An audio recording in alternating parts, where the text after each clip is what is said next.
Hello everyone. तो चलिए start करते हैं आज का टॉपिक हमारा, आज की क्लास। और इससे पहले मैं ऑलरेडी 4 पार्ट डाल चुका हूँ इस चैप्टर के, प्लानिंग के यानी कि नियोजन के। तो अभी जो हमें पहली चीज़ पढ़नी है वो ये पढ़नी है कि भैया एकल प्रयोग योजना और स्थायी योजना में क्या अंतर होता है। यानी सिंगल यूज प्लान जो होता है, एक्शन प्लान जो होता है, और एक परमानेंट प्लान जो होता है, उसमें क्या डिफरेंस होता है।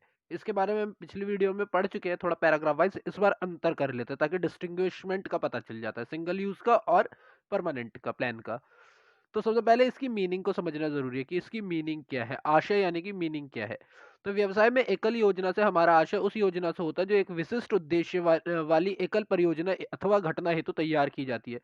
यानी सिंगल यूज एक्शन जो होता है या सिंगल यूज प्लान जो होता है वो हम एक स्पेशल कहते हैं, हम स्पेसिफिक ऑब्जेक्टिव या स्पेशल गोल के लिए करते हैं, जो कि एकदम वन टाइम हो, जो सिंगल टाइम ही आए।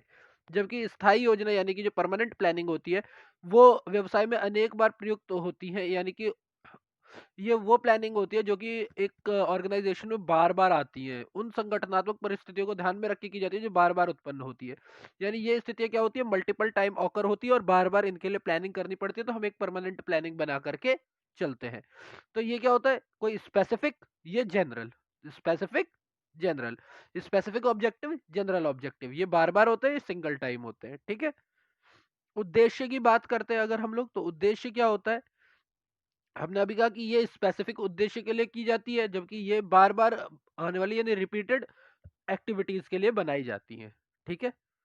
अगर एरिया, वर्क एरिया की बात करते हैं तो इनका वर्क एरिया स्पेसिफिक होता है और लिमिटेड होता है, जबकि इनका जो होता है कंपैरेटिव होता है और बड़ा होता है। ठीक है।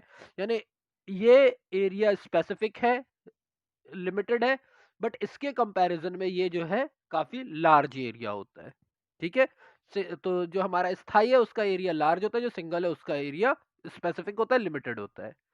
अगर स्थायित्व की बात करते हैं कि ये कब खत्म हो जाती है, एंड कब हो जाती है, तो जैसे ही आपका एक निश्चित यानी स्पेसिफिक गोल खत्म हुआ, स्पेसिफिक ऑब्जेक्टिव खत्म हुआ, ये उसके साथ ही एंड हो जाती है। पर ये आपको पता है कि स्थायी योजनाएं प्राय सापेक्षिक रूप से अधिक स्थायी होती हैं और आवश्यक सुधार के बाद बार बार प्रयुक्त होती है। यानी कि भले आपका एक, क्योंकि ये सिचुएशन ही बार बार रिपीट हो रही है, तो जब सिचुएशन ही बार बार रिपीट हो रही है तो ये प्लान भी एक बार में कैसे खत्म हो सकता है, ये भी रिपीट होता रहता है, बस इसमें थोड़े बहुत अमेंडमेंट्स, थोड़े बहुत चेंजेस की जरूरत होती है। तो एसेंशियल चेंजेस करके हम इसे दोबारा यूज कर सकते हैं। उदाहरण के लिए, संस्था में हर बार नया रोकड़ बजट आना, यानी एक कंपनी के लिए बार बार कैश बजट जो होता है वो हर बार नया आता है। जबकि कंपनी में एक निश्चित पद यानी कि स्पेसिफिक जो आपकी सीट है या स्पेसिफिक पोजीशन है, उसके लिए जो भर्ती होती है, यानी जो आपकी क्या कहेंगे उसे, रिक्रूटमेंट होती है, उसका जो प्रोसेस होता है वो सेम ही होता है। अब जैसे एसएससी है, एसएससी जो करती है 2 एग्जाम लेती है, देन इंटरव्यू होता है, तो एक प्रोसेस फिक्स है ना वो, तो वो क्या हो गया, फिक्स। अब वो प्रोसेस कोरोना के टाइम पे भी फिक्स ही रहा है, बस ये थोड़े बहुत चेंजेस किए गए उसमें। करेक्ट। इसके बाद ये बुक हमें कुछ और अंतर बताती है। सबसे पहले बताती है उद्देश्य और रणनीति में अंतर। उद्देश्य और रणनीति यानी कि आपका जो ऑब्जेक्टिव होता है और जो आपका एक्शन प्लान होता है उसमें क्या अंतर होता है।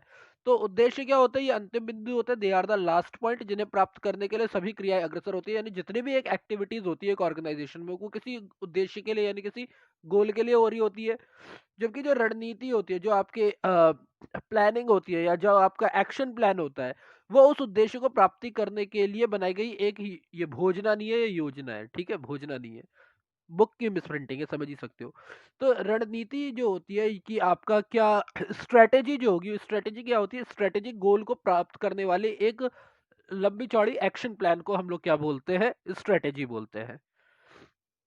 वहीं पर उद्देश्य के मुख्य तत्व क्या है कि उद्देश्य के लिए जरूरी है कि वे अपने योग्य हो और उन्हें निर्धारित समय पर प्राप्त किया जा सकता हो। यानी कि इट्स वेरी इंपॉर्टेंट कि जब भी आप कोई ऑब्जेक्टिव फिक्स करते हैं, जब भी आप कोई गोल फिक्स करते हैं, तो वो लिमिटेड टाइम में अटेन किया जा सके, आप उसे कंप्लीट कर सके और वो कंप्लीट करने लायक भी हो।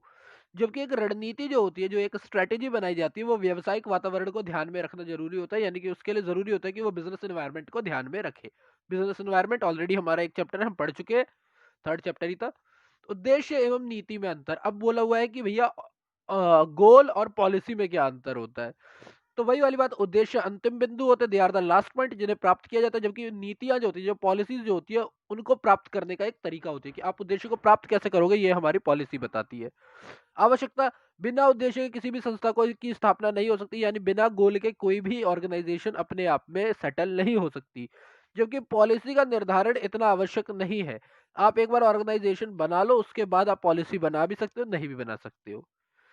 अब पॉलिसी और प्रोसीजर में अंतर, ये देखो, कार्यविधि को प्रोसीजर बोलते हैं और इसको पॉलिसी, उसके अंतर। तो नीतियों में इस बात की व्याख्या की जाती है कि संस्था के उद्देश्य को पूरा करने के लिए क्या करना, कार्य करना है। यानी कि जो पॉलिसी होती है उसके अंदर हम ये बताते हैं कि भैया ऑब्जेक्टिव को अटेन करने के लिए, ऑर्गेनाइजेशनल ऑब्जेक्टिव को अटेन करने के लिए व्हाट टू डू। जबकि कार्यविधि जो होती है, प्रोसीजर जो होता है, वो ये बताती है कि भैया कैसे करना है, how to do and in which sequence we have to do. तो ये हो गई व्हाट टू डू, ये हो गई हमारी व्हाट टू डू, ये हो गई हमारी in which sequence we have to do. ठीक है। लास्ट जो पॉइंट है वो है मार्गदर्शक, यानी ये विचार एवं निर्णय लेने के मार्गदर्शक होते हैं। जो आप पॉलिसी बनाते हो वो आपके क्या होते हैं, वो आपके थॉट प्रोसेस को और आपके जो आपका वो होता है, डिसीजन होता है, डिसीजन मेकिंग, उसके अंदर आपका क्या करते हैं, गाइडेंस करती है। क्योंकि जो कार्यविधि होती है वो कार्य करने में, यानी कि प्रोसीजर फॉलो करने में, यानी वर्क करने में आपका मार्गदर्शन करती है। तो इसी के साथ ये हमारा चौथा चैप्टर प्लानिंग का खत्म होता है। आई होप आप लोगों को अच्छा लगा होगा, और आज के लिए आज यही आएगा बिजनेस का एक वीडियो। बाकी 2021 में बनाते हैं कल। ठीक है। So stay safe, stay healthy, और thank you for your time.